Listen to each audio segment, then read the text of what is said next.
Assalamualaikum warahmatullahi taala wabarakatuh. Para pemirsa, saudara sekalian di seluruh Nusantara, di negeri tercinta ini, kita bersyukur kepada Tuhan Yang Maha Esa bahwa kita sampai hari ini telah diberikan kekuatan lahir dan batin, sehingga dengan kekuatan lahir dan batin itu alhamdulillah kita bisa beradaptasi kepada seluruh lapisan masyarakat dan bangsa di Indonesia ini.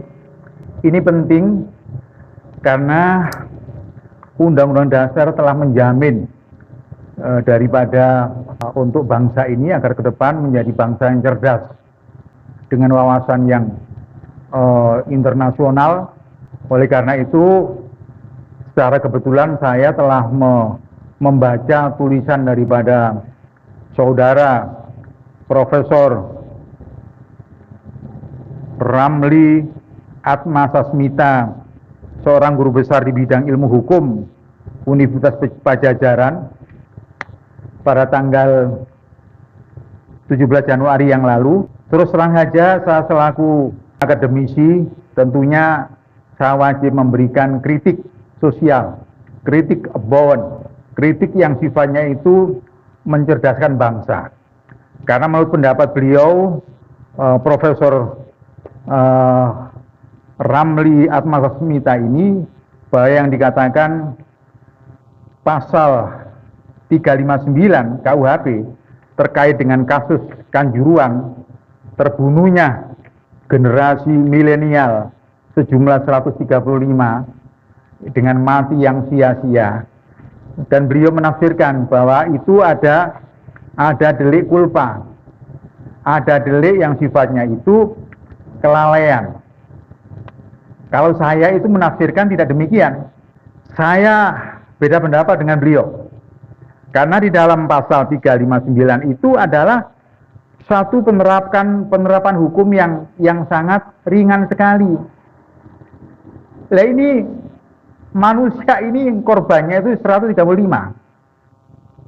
Saya meyakini bahwa korban 135 ini bukan sekedar culpa, bukan sekedar namanya dolus atau satu kesengajaan, tapi lebih dari itu ada satu niat. Yang niat ini betul-betul sangat-sangat destruktif, sangat merugikan kepada anak bangsa kita. Ini nggak boleh terjadi. Masa sebuah nyawa, satu nyawa dihargai dengan harga 50, 100 juta, itu kan namanya nggak menghormati nyawa manusia. Bisa-bisa satu nyawa ini calon presiden akan datang. Bisa juga calon gubernur, calon bupati, wali kota, calon pejabat negara seperti Mr. Luhut bisa jadi. Oleh karena itu, saya sangat tidak setuju dengan pendapat ini, pendapatnya Profesor Ramli ini. Tapi justru saya memiliki satu pendapat, adanya satu keterlibatan sebuah kelompok tertentu dengan niatan yang memang itu niat untuk agar supaya aktivitas daripada sepak bola di Kanjuruhan Malang ini betul-betul dapat resah dan bahkan terjadi timbul korban yang banyak.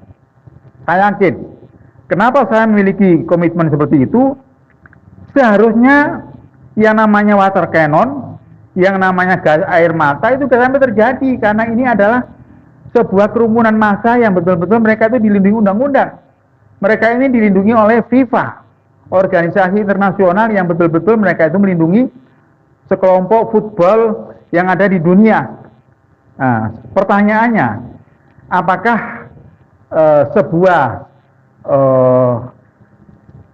pelaksanaan panitia PSSI yang pada tanggal 17 Januari yang lalu betul-betul sudah ada kerjasama dengan Kapolri? Apakah sudah betul-betul kerjasama dengan aparat yang ada di Jakarta?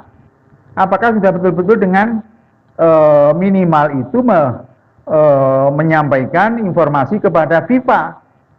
Karena FIFA ini pun juga satu organisasi yang terus bertanggung jawab jika itu ada pelanggaran. Lihat itu, statuta FIFA itu. Itu ada sanksi, ada pelanggaran pasti ada sanksi. Dan sanksinya itu memang betul-betul melanggar, apalagi ini nyawa puluhan orang, bahkan lebih dari 100 orang, itu bisa kena sanksi berat. Saya pun juga wajib menyampaikan ini secara benar kepada publik. Ya. Dan ini adalah harus diusut ulang tuntas, karena pasal 359 dengan satu bentuk kejahatan tapi itu tidak ada kesengajaan, ini bagi saya itu tidak nyambung, karena di situ ada water cannon, ada gas air mata yang betul-betul ada kesengajaan dilempar, akhirnya timbul keresahan dan di situ kepanikan, sementara pintu yang jumlahnya 17 pintu gerbang itu nggak segera dibuka. Ini ada kelalaian fatal ini, dan ini nggak boleh terulang kembali di Indonesia, nggak boleh terulang. Kenapa? Saya selaku orang di Indonesia, saya bertanggung jawab. Dengan menyampaikan wawasan seperti ini, saya bertanggung jawab juga. Kalau sampai ada kelalaian itu bisa terulang, ini bisa dihukum birokrasi, oknum birokrasi bisa dihukum seberat-beratnya. Jadi ada tanggung jawab renteng antara pengurus PSSI setempat dengan PSSI Pusat Jakarta dan gubernur, termasuk bupati, kapolres, kapolda, harus bertanggung jawab, tidak bisa itu. Lalu yang ternyata korban daripada yang disidangkan dalam perkara ini hanya beberapa orang, nggak bisa, itu ada pertanggungjawaban renteng itu namanya. Ada kausulitas daripada perbuatan dan mereka pun juga harus turut bertanggung jawab. Selama ini saya belum melihat sidang beberapa kali, kalau nggak 3-4 kali ya di Pengadilan Negeri Surabaya, ini belum nampak. Jadi orang-orang yang terkait mempertanggungjawabkan persoalan ini belum nampak. Apalagi saya mendengar bahwa itu cuma dikasih santunan antara 50, saya pikir lu nyawa kok dibayar dengan 50 juta. Kalau anaknya presiden, anaknya wali kota, anaknya gubernur, apa mau? Kalau dengan korban ada kematian di dalamnya itu diganti dengan 100 juta. Kalau saya, anak saya, ponakan saya, jangan 100-200 juta. 2 miliar saya nggak mau. 2 miliar saya nggak mau. Karena itu, di sini ada perbuatan orehmatif overhead charge. Ada perbuatan pelanggaran hukum oleh birokrasi, oleh pemerintah. Dan birokrasi pemerintah ini mereka harus turut tanggung jawab secara tanggung renteng. Ini wajib. Dan masyarakat, terutama dari pihak korban, bisa mengajukan gugatan class action kepada pengadilan Surabaya maupun Jakarta, karena ini sifatnya nasional. Tapi saya pikir kalau memang itu lokus deliksinya itu adalah di Jawa Timur, kita rasa cukup di Surabaya, itu boleh. Oleh karenanya, saudara sekalian, saya tidak pendapat daripada pendapatnya guru besar Romli Atma Sasmita. Saya tidak pendapat. Karena penerapan pasal oleh beliau itu masih belum maksimal. Seharusnya yungtonya itu diterapkan dengan pasal 388, adanya kesengajaan. Kemudian 351, itu hukumannya pun juga lebih berat. Karena pun juga itu ada kesengajaan, kelalaian daripada panitia pelaksana ini, itu terang. Dan yang ternyata kapasitas daripada lapangan sepak bola ini seharusnya cuma berkapasitas 38.000, tetapi justru malah yang terjadi itu adalah bisa menjadi 42.000 orang. Nah, ini kan sudah luar biasa. Overloadnya sudah terlalu besar. Ini pelanggaran berat, bukan hanya sekedar kulpas, bukan hanya sekedar kealpaan, bukan hanya sekedar kelalaian, tapi ini ada unsur kesengajaan. Jadi mohon dengan hormat pemerintah daerah, baik itu gubernur, kapolda, Pangdam Brawijaya, mohon dicatat, jangan sampai terulang kembali dengan korban yang begitu besarnya itu, jangan sampai lalai kembali. Mengenai pasal 338 KUHP, kenapa saya cenderung meyungtokan atau merujukkan dengan pasal 338 dan sama sekali oleh Profesor Ramli tidak disebut, oleh guru besar Pajajaran tidak disebut. Ini bagi saya itu sebuah kelalaian, ya. Karena pasal 338 ini ada unsur kesengajaan dari tim panitia dan kawan-kawan. Kesengajaan, kelalaian dengan sengajaan dengan nyemprot gas air mata ini adalah sebuah kejahatan, nggak boleh terjadi. Pada keramaian, apalagi pertandingan sepak bola, lalu orang seolah-olah mau bergerak tapi tidak bersifat melawan, tidak bersifat mengancam, tapi itu sudah didahului oleh gas air mata. Ini sebuah kejahatan. Itu bisa dihukum dengan penjara selama-lamanya 15 tahun. Assalamualaikum warahmatullahi wabarakatuh. Waalaikumsalam. Prof, ini ada sedikit pertanyaan. Seandainya petugas keamanan itu ternyata mereka belum memahami aturan dari FIFA maupun PSS itu dan terjadi hal ini, bukankah mereka bisa terjadikan juga korban atau kealpaan atau apa? Kalau mereka sebetulnya alpa, berarti harus ada yang Tanggung jawab. paling bertanggung jawab. Oke.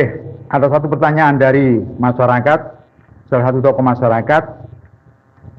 Jika kemudian selama dalam pemeriksaan di Pengadilan Negeri Surabaya ini, ternyata para terdakwa ini nggak tahu menahu soal syarat-syarat aturan yang ada di dalam FIFA maupun PSSI.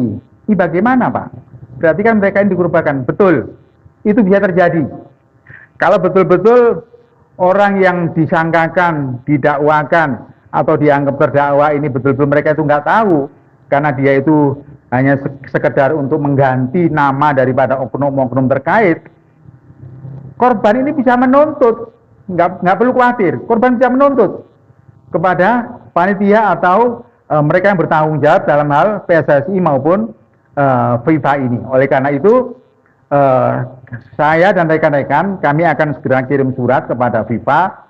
Mudah-mudahan dalam waktu dekat kita sudah melayangkan surat itu sehingga akan terjadi klarifikasi yang objektif. Ini saya harap nantinya pun juga ada informasi yang masuk siapa saja korban-korban itu, karena kita juga membuka link yang namanya Peduli NKRI atau dalam YouTube-nya Peduli NKRI. Demikian kurang lebihnya, mohon maaf. Terima kasih.